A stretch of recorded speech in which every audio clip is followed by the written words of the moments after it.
എല്ലാവർക്കും സ്വാഗതം. ഇന്ന് ചക്ക കൊണ്ടുള്ള ഒരു ഐറ്റമാണ് ഉണ്ടാക്കുന്നത്. പച്ച ചക്ക കൊണ്ടാണ് ഉണ്ടാക്കുന്നത് കേട്ടോ. അതിനുവേണ്ടി ചക്ക ഞാനിതുപോലെ ചെറിയ കഷ്ണങ്ങളായിട്ട് മുറിച്ചെടുത്തിട്ടുണ്ട്. ഇനി ഇതിലേക്ക് വേണ്ടത് കുറച്ച് മൈദയാണ്. 3 ടേബിൾ സ്പൂൺ മൈദ എടുത്തിട്ടുണ്ട്. പിന്നെ അതിലേക്ക് വേണ്ടത് 1 ടേബിൾ സ്പൂൺ അരിപ്പൊടിയാണ്. അരിപ്പൊടി അല്ലെങ്കിൽ കോൺഫ്ലവർ ഉപയോഗിക്കാം. ഏതാ ഉള്ളതെന്ന് വെച്ചെങ്കിൽ അത് ഉപയോഗിക്കാം. പിന്നെ ഇതിലേക്ക് വേണ്ടത് കുറച്ച് ഇഞ്ചിയും വെളുത്തുള്ളി അരിഞ്ഞതാണ്. പിന്നെ ഒരു പച്ചമുളക് അരിഞ്ഞതും കൂടി ഇടാം. പിന്നെ വേണ്ടത് കുറച്ച് കറിവേപ്പിലയാണ്, അത് അരിഞ്ഞിടാം. ഇനി ഇതിലേക്ക് ഒരു 1/2 സ്പൂൺ മുളക് പൊടി ഇടാം. ഈ പൊടിയിലേക്ക് ആവശ്യത്തിനുള്ള മുളക് പൊടി ഇടണം. അത് നമ്മുടെ എരിവിനനുസരിച്ച് ഇടാം കേട്ടോ. പിന്നെ കുറച്ച് മഞ്ഞൾപ്പൊടിയും കൂടി ഇടാം. പിന്നെ ഉപ്പ്, അതിലേക്ക് ആവശ്യത്തിനുള്ള ഉപ്പ് ഇടാം.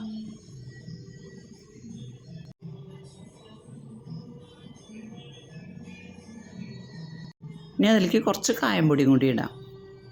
ഇനി നല്ലപോലെ മിക്സ് ചെയ്യാം. ഇനി ഇത് വെള്ളമൊഴിച്ച് മിക്സ് ചെയ്തെടുക്കണം.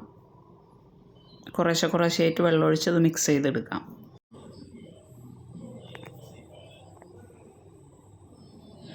ഈ ചാനൽ ഇഷ്ടപ്പെട്ട എല്ലാവരും ഒന്ന് ലൈക്ക് ചെയ്യാൻ വേണം, സബ്സ്ക്രൈബ് ചെയ്യാൻ വേണം കേട്ടോ.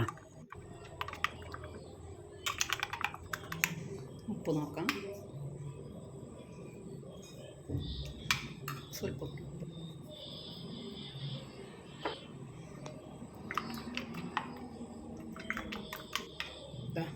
ഈ പാകത്തിന് എടുക്കാം. ഇതിൽ എരിവും ഉപ്പൊക്കെ നോക്കണം കേട്ടോ. അത് പാകത്തിനാക്കണം.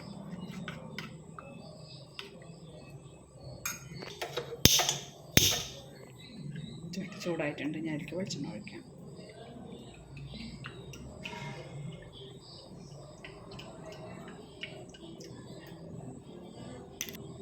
ഈ ചക്ക അതിലേക്ക് ഇടുക.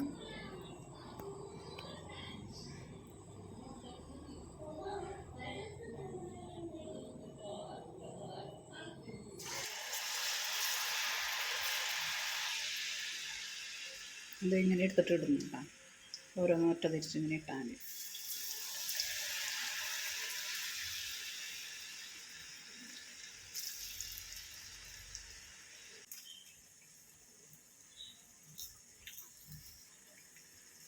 ഇത് മറിച്ചിടാം.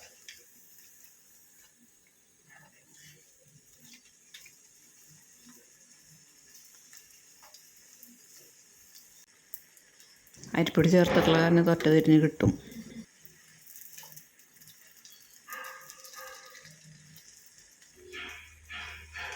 ഇത് കോരാം.